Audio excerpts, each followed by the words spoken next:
আপনার কোনো বন্ধু যদি আপনার সাথে বেঈমানি করে, আপনার খুশি হওয়া উচিত। খুশি হওয়া উচিত। কেন খুশি হবেন? বেঈমানি করলে আবার খুশি হবেন কেন? খুশি হবেন এই জন্য যে আলহামদুলিল্লাহ একটা জায়গায় ছিলাম এতদিন, আল্লাহ আমাকে জায়গাটা চিনিয়ে দিস।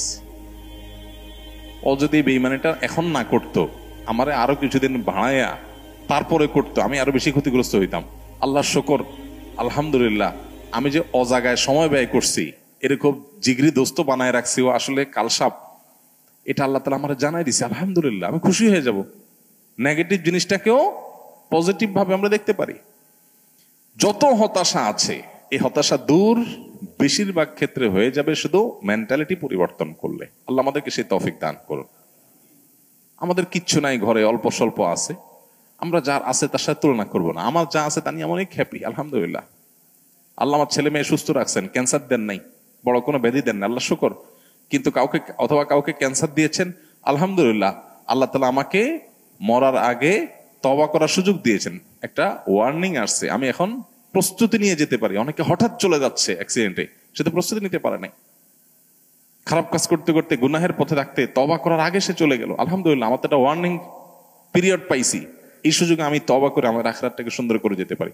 প্রত্যেকটা নেগেটিভ জিনিসকে পজিটিভ দেখা যায়। বিশেষ করে আজকালকার যে হতাশা, এগুলো বেশিরভাগই হলো আমাদের অনেক খাই স্বভাবের কারণে। আমরা ভাবখান, আমি এরকম অনেক মানুষ দেখেছি, ব্যক্তিগতভাবে আমি পরিচিত অনেক মানুষের সাথে। নাই ভাই কিচ্ছু নাই, ব্যবসা বাণিজ্য অবস্থা একেবারে খারাপ।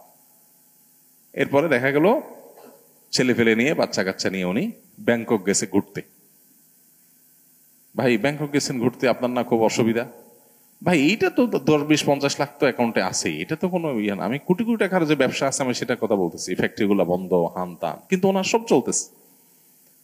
মানুষের চাহিদা যত বাড়ে সে তত দুঃখী হয়, চাহিদা যত কমে সে তত সুখী হয়।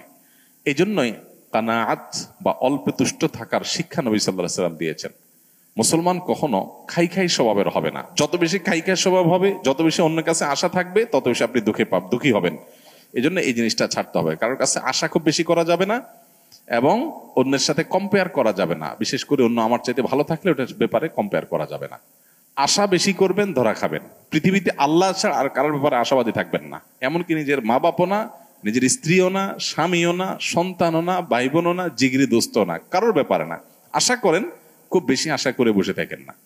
আশা করার পাশাপাশি এটার জন্য প্রস্তুত থাকেন, যা আশা করতেছেন তার উল্টাটাও হতে পারে।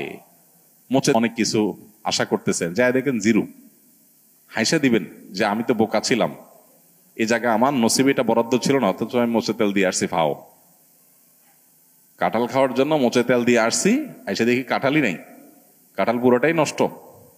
তাহলে আমি অহেতুক একটা প্রস্তুতি নিছি, আমার তকদির এটা ছিল না।